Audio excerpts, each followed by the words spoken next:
Chapter 3009 begins with a playful interaction between Liberty and her son Sony.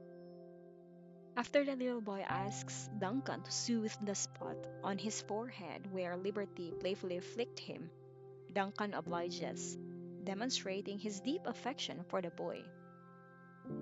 Liberty lightly chastises Duncan for indulging Sony's request, but Duncan counters by insisting that Sony is a smart child and won't be made any less so by these small gestures of affection.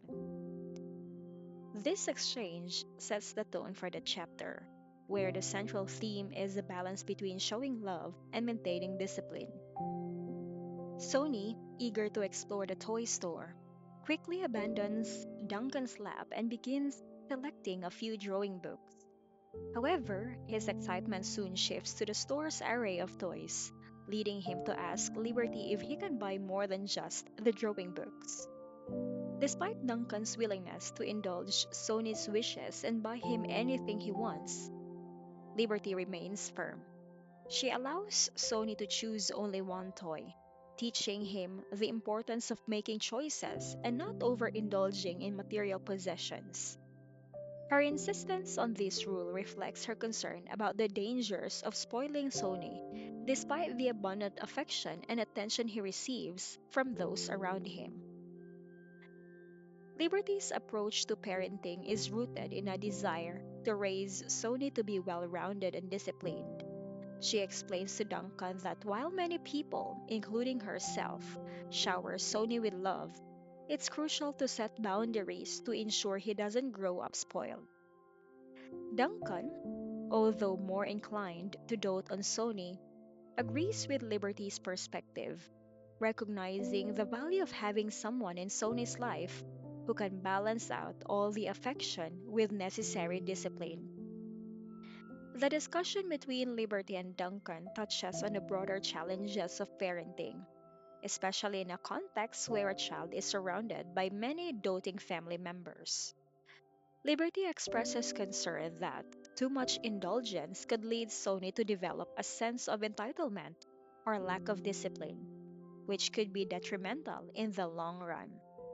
She emphasizes that it takes time and effort to raise a child properly, but it's easy to spoil them if they are not given the right guidance. Duncan, who is deeply in love with both Liberty and Sony, understands the importance of Liberty's approach. He acknowledges that with so many people ready to spoil Sony, including Sony's uncle Zack and the York family matriarch, someone needs to provide the structure and discipline that the little boy needs. Duncan also reflects on how Grandma York, despite her age, continues to play an active role in the family, yet is often preoccupied with other matters, such as finding suitable spouses for her grandchildren. As Sony makes his final choice of toy, Liberty reinforces the idea that decisions are important and that once made, they come with consequences. She reminds Sony that once he pays for the toy, he won't be able to change his mind, a lesson in commitment and decision making. Sony, understanding the gravity of the moment, nods firmly, signaling his understanding and acceptance of this small but significant life lesson. In the end, Duncan insists on paying for Sony's purchase, honoring his earlier promise to treat the boy. Liberty allows it, recognizing that this gesture is important to Duncan as part of his role in Sony's life. This moment highlights the growing partnership between Liberty and Duncan, not just as romantic partners, but as co parents who are working together to raise Sony with the right balance of love and discipline.